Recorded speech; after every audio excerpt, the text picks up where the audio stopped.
You have a guy who spent over $1 billion while we were filming him. Really? You know, just during that time. So, you know, this is the scope of it is so massive that I think that it was destined to come out and it was destined to exist one way or another.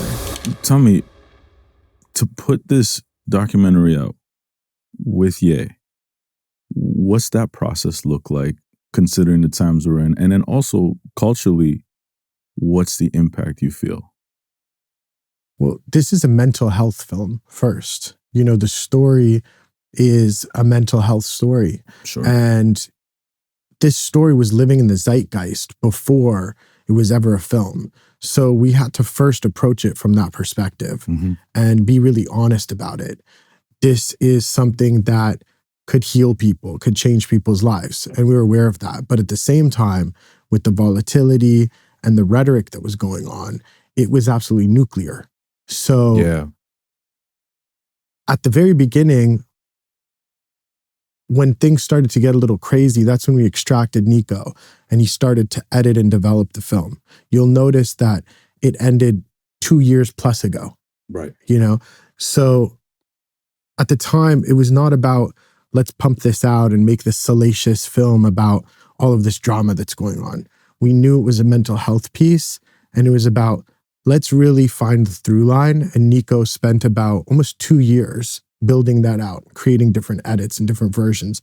Started with the 3-hour version to a 2-hour version to the version you see today. Since 2024 or 2023.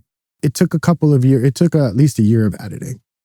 Yeah, man. I mean, I watched it. I watched part of it, you know, when we watched it a couple of months ago. And I remember sitting there watching it and just being like, this is intense. And then I watched it again today. Wow. And yeah, I wanted to make sure that I watched it before I came and I sat down with you because I wanted to have some context with what I was watching. And I still felt the same way, man. I didn't see a salacious piece. I saw somebody who, to be honest with you, it gives me a bit of a perspective of having more empathy towards artists in general, you know, and judging artists as a mere mortal that I am is something that shouldn't be taken lightly because artists definitely think differently. And it was intense. I'm not going to say that I agree with everything that Ye was saying in the documentary or you know, his thought process. It's challenging though. It makes you think for sure. But I do think that the documentary was one that was approached with a lot of sensitivity. And I appreciate it for that notion. So congrats on that. I mean, it's doing its damn thing. That's for sure. You know, mental health is mental wealth. And when you look at artists and talent, for them, being controlled is like being in a prison. Yeah. And the more talented you are, the more they want to control you, the more you feel imprisoned. So when you add that layer behind, obviously, all of these different factors that were going on at the time, you start to see the human aspect of the subject of the film. And people can take away whatever they want to from it because it's just real life. These things happened. But rather than watching it in the media or seeing these salacious headlines, it's like you get to really see what's going on behind the curtain. Yeah. And because it was all shot by iPhone, and Nico is this person who's almost like a shapeshifter, who he'll be in the room filming you and it doesn't feel like that. You almost get a different reaction and energy out of people than if it was some crew and all set up in a certain way. You know, you notice the difference. And I think that also makes it so raw and real in cinema verite. And so that's amazing. How did you get it across the finish line? Like, what was it that you were able to say? Because I would imagine you as an executive producer, you got to go in and you got to pitch these studios to take it on, right? Yeah, well, I'm the manager of the director and producer and writer and editor. And, you know, he even scored the film. Nico, I saw that. He's co-scored. Yeah. Nico did everything on that. He's like a Charlie Chaplin. Yeah. At the end of the day, the executive producer role and the management role morphed into one because the goal is how do we get this out to the public? It seemed like every door is closed, but when a door is closed, you just have to find sometimes a bigger key and go in through the bigger door. And for us, that bigger door was theaters. It was about finding the right partners in Foundation and AMC Entertainment. That really came from, years and years of relationships with partners who were able to help us find, navigate to find the brave partners who wanted to be a part of that. All right, everybody, we're going to take a little break because if you're listening and thinking, fuck, I could really use some guidance right now, and you're serious about building your career in the music industry, I'm now offering private strategy sessions. These are fully personalized, just you and me tackling whatever you need in your career. With over 16 years of experience working with artists, managers, and brands, I can help you map out your next moves. Now, whether that's structuring your team, scaling your brand, navigating the industry, even figuring out what steps to take, whether to go to a distributor or to a record label and figuring out what are the best deal points, I can help you with your career with where you're at. You can now book a one-on-one with me through my Calendly, and you can find the link in the description. Now let's get back to the pod. That's dope, man. And I gotta ask, because so it's technically called, it's like a technically unauthorized documentary. But if you can explain what that means, that'd be great, because I don't think people understand what the language quite means. And I do want to ask, was Ye involved in it?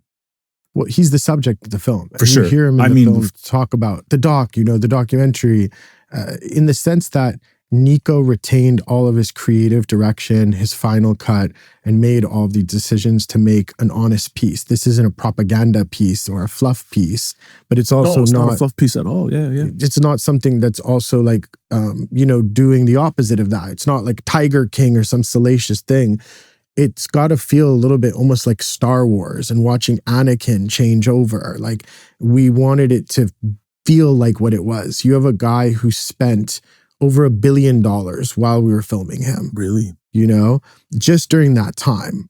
So, this is the scope of it is so massive. Wow. That I think that it was destined to come out, and it was destined to exist one way or another.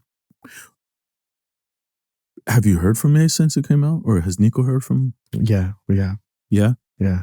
Positive? It's a good conversation? Yeah, really positive. I mean, I think that, if you're looking back at your life like that, anybody, I think it's a mirror. And whenever we look in the mirror, it's like Michael Jackson, Man in the Mirror.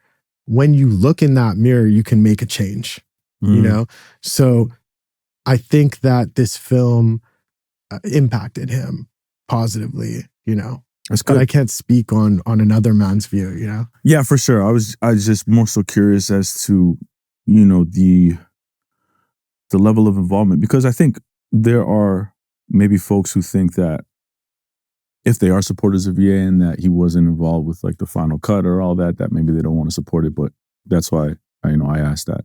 Ultimately. Look, a documentary film, like if you're filming the penguins are not necessarily like owning or controlling the film. And today, when you look at music docs, it is like that. It's the artist going and putting together, I'm going to tell the story that I want to tell. I think with him, he's a great enough artist that he wanted to tell the story that was real, which is why he brought Nico in. Which he talked about during the documentary as well. Someone like Ye has been filmed for, maybe 2 decades, 24 hours a day. When you go around his ecosystem, you're getting filmed and you have to accept that. And because of that, it allowed us to make this incredible film. So talk to me just about the IP side of things, right? Because so film is IP, because you're very involved in a lot of IP through like your career. So how does this all work within, your ecosystem? If you're an artist and you're not thinking about films, products, toys, blockchain, AI, technology, you're a dinosaur. So today, I think in the new entertainment industry, it's about an ecosystem. For us, it's an organic dynamic to, bridge those two worlds. And this project is obviously a perfect bridge. Yeah, but we're talking about 8 years of writing with this guy. How important was that to make sure that he's stuck it through with on this process? Look, there were challenging times for Nico where it was so intense for him. I remember before he went to Uganda, him calling me and saying like, big bro, man, this is all getting to be so much. And should I hold back? And I said, no, we gotta keep going. Like, he has always also been kind of a yay whisperer, and they have this insane relationship and incredible dynamic together where it brings out something in his subject. So during those challenging times, I always had to support him. And there was a time where I had to pull him out. Really? And that was the end of the film. Oh, okay. Because there's levels to this, you know, and you always have to know with your talent when to pull them out. You know, it's like being an undercover officer or something and they get in too deep. Yeah. You got to pull them off the case. Donnie Brasco type. Yeah. Same thing with an artist on tour or something and they're tired or they're complaining, hey, I can't do this anymore. You cannot let the artist or the talent die. Yeah. You know, you have to pull them out when it's unhealthy and when it's not functional for them. So we had to pull them out.